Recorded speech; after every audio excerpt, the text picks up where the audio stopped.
Hello everyone. आज हम discuss करेंगे reason for restriction in international trade. International trade की बात करें, इंटरनेशनल बिजनेस की बात करें, जो रेस्ट्रिक्शंस हैं, what are the reasons why international trade is restricted, क्यों रेस्ट्रिक्ट है, क्यों इस हम सपोज हम बात करते हैं ना, बैरियर्स लगे हुए हैं, बहुत सारे बैरियर्स लगे हुए हैं इंटरनेशनल बिजनेस में। क्यों लगाए गए हैं ये बैरियर्स, क्या उसके पीछे रीज़न है, वो आज हम डिस्कस करने वाले हैं। साथ में ही हम डिस्कस करेंगे आज के टॉपिक में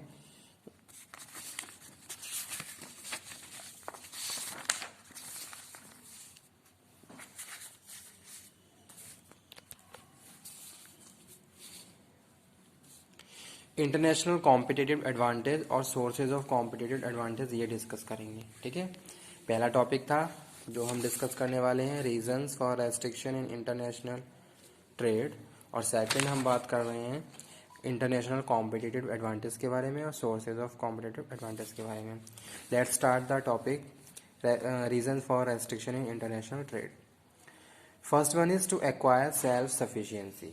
टू एक्वायर सेल्फ सफिशिएंसी, पहली चीज़ क्या है, अगर जैसे सपोज हम इंटरनेशनल बिजनेस की बात करते हैं तो कभी कभी ऐसा देखा गया कि हम डिपेंड होते जा रहे हैं अदर कंट्रीज पे। ठीक है, जिन गुड्स एंड सर्विसेज को हम थोड़े एफर्ट्स यूज़ करके सेल्फ प्रोड्यूस कर सकते हैं, लेकिन हमने क्या किया, हम दूसरों दूसरों देशों पे निर्भर हो गए। ठीक है, तो वो एक रीज़न है रेस्ट्रिक्शन का, टू एक्वायर सेल्फ सफिशिएंसी। हम अपने आप को सेल्फ सफिशिएंस बनाना चाहते हैं, अपने आप में हर चीज़ में स्पेशलाइज होना चाहते हैं, हो सकते हैं। तो उसके लिए भी हम यहाँ पे हमने बात की किसकी, रेस्ट्रिक्शन की, कि जो सेल्फ सफिशिएंसी है वो कम होती जा रही है। हमें जो भी चीज़ की रिक्वायरमेंट है, अगर हम सेल्फ थोड़ा हम नहीं कर पा रहे हैं प्रोड्यूस, कुछ लैक ऑफ रिसोर्सेज वो है, तो उस केस में हमने क्या करा, उन गुड्स को दूसरों से इंपोर्ट करना शुरू कर दिया, जहाँ हम क्या हो गए, हमारी डिपेंडेंसी और ज़्यादा बढ़ गई। ठीक है, पहला पॉइंट ये। सेकंड हम बात कर रहे हैं to correct a temporary balance of payment. ठीक है, बैलेंस ऑफ पेमेंट बहुत होना ज़्यादा ज़रूरी है। हमारा जो इंटरनेशनल बिजनेस की अगर हम बात करें, इंटरनेशनल बिजनेस अगर हम कर चल रहा है तो वहाँ पे बैलेंस ऑफ पेमेंट होना ज़रूरी है। यहाँ पे हम करेंसी की बात करते हैं, जैसे करेंसी एक्सचेंज होती है।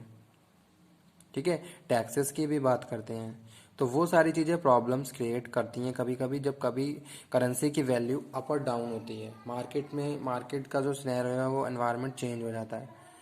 तो सेकंड रीज़न ये। थर्ड हम बात कर रहे हैं किसकी, to raise revenue for economy, this mainly when taxes are major weapon of potential payments. ठीक है, अब हमने यहाँ पे हम बात कर रहे हैं किसकी, टैक्सेस और कोटा, जैसे in the international language Kota's tariffs. हालांकि आज के टाइम में कुछ रेस्ट्रिक्शंस कम कर दिए गए हैं, लेकिन अगर हम इंपोर्ट की बात करें तो ये सारी चीज़ें आज भी काम कर रही हैं। ठीक है, तो this is the reason. Next हम बात करें किसकी, it discourage consumption of harmful goods like drugs. ठीक है, अब इंटरनेशनल बिजनेस की बात करें तो अगर हम बात करते हैं कुछ ऐसे गुड्स, कुछ ऐसे प्रोडक्ट्स जो हमारे लिए हार्मफुल हैं, उनको भी हम इंपोर्ट कर रहे हैं। ठीक है, तो उस वजह से रेस्ट्रिक्शन लगे हुए हैं। नेक्स्ट हम बात कर रहे हैं varieties of goods and services availability. Goods and services की जो अगर इंटरनेशनल मार्केट की बात करें तो इतने varieties of goods and services available हैं, जिससे हमारी क्या है, नीड वांट डिज़ायर बढ़ती जा रही है, बढ़ती जा रही है। ठीक है, यानी कि एक चीज़ को हम यूज़ करने के बाद तुरंत हम स्विच करके दूसरे प्रोडक्ट पे जाते हैं, यानी कि हमारी जो वांट है वो क्या है, बढ़ती जा रही है। तो वो यहाँ पे हम बात कर रहे हैं इम्पोर्ट एंड टैरिफ प्रॉब्लम्स और long chain of the middle man. ठीक है, अगर हम इंटरनेशनल बिजनेस की बात करें, बहुत सारी एक्सटर्नल पार्टीज हैं जो इन्वॉल्व रहती हैं इंटरनेशनल बिजनेस में, तब जाके हम फाइनली गुड्स को दूसरे देशों में भेज पाते हैं या वहाँ से खरीद पाते हैं। सेकंड हम बात करें इंटरनेशनल कॉम्पिटिटिव एडवांटेज की। A competitive advantage are capabilities that are difficult to replicate और इनिशिएट और non tradable. Any feature of business firm that establish it to earn higher return on investment despite counter pressure from competitors। ठीक है, international competitive advantage, जैसे यहाँ पे हम बात कर रहे हैं किसकी, specialization of goods and services. कोई भी एक कंट्री जो जिसके पास एक्सेस क्वांटिटी में नेचुरल रिसोर्सेज अवेलेबल हैं, उनको प्रोड्यूस करके उन्होंने क्या करा, फैक्टर ऑफ प्रोपोर्शन थ्योरी को अप्लाई करते हुए किसी भी एक फैक्टर ऑफ प्रोडक्शन में कॉस्ट को क्या किया, एज अ एडवांटेज गेन किया और उस गुड्स को प्रोड्यूस करके दूसरे देश को एक्सपोर्ट किया। ठीक है, तो वो क्या है, इंटरनेशनल कॉम्पिटिटिव एडवांटेज है उस फर्म के लिए या उस एक्सपोर्ट फर्म के लिए। ठीक है, तो वो यहाँ पे हम बात कर रहे हैं। सोर्सेज कौन कौन से हैं, सोर्सेज बात कर लेते हैं। Sources of competitive advantage, economies of scale. Economies of scale बढ़ रही है, आपका प्रोडक्शन बढ़ रहा है। ठीक है, जो भी स्पेशलाइज गुड्स आप प्रॉपरली कॉस्ट को रिड्यूस करते हुए प्रोड्यूस कर पा रहे हो, उसको आप बल्क में प्रोड्यूस कर रहे हो और वो आप दूसरे देशों को भेज रहे हो, आपका बिजनेस बढ़ रहा है, आपको एडवांट वहाँ पे बेनिफिट हो रहा है। ठीक है, आपकी डिमांड अच्छी खासी डिमांड है, उसी हिसाब से आप प्रॉपरली सप्लाई कर पा रहे हो।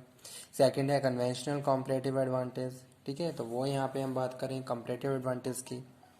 जैसे आप कोई एक ऐसा गुड्स जो दूसरे के कंट्री के अगेंस्ट आप क्या कर रहे हो, प्रोड्यूस कर रहे हो, वहाँ पे जो आप प्रॉपर प्रोड्यूस कर पा रहे हो उस गुड्स को दूसरी कंट्री प्रॉपरली प्रोड्यूस नहीं कर पा रही है। ठीक है, कुछ भी हो सकता है, लैक ऑफ टेक्नोलॉजी हो सकती है, लैक ऑफ रिसोर्सेज, कोई भी हो सकता है, लेकिन आप उसको अच्छे से कर पा रहे हो, तो वहाँ पे आपके लिए क्या है, कंपैरेटिव एडवांटेज है। Global experience you are gaining. ठीक है, बहुत सारे कंट्रीज हैं, बहुत सारे इंटरनेशनल ऑर्गेनाइजेशंस हैं जो जिनकी मेंबरशिप को लेते हुए हम क्या कर रहे हैं, इंटरनेशनल ट्रेड कर रहे हैं।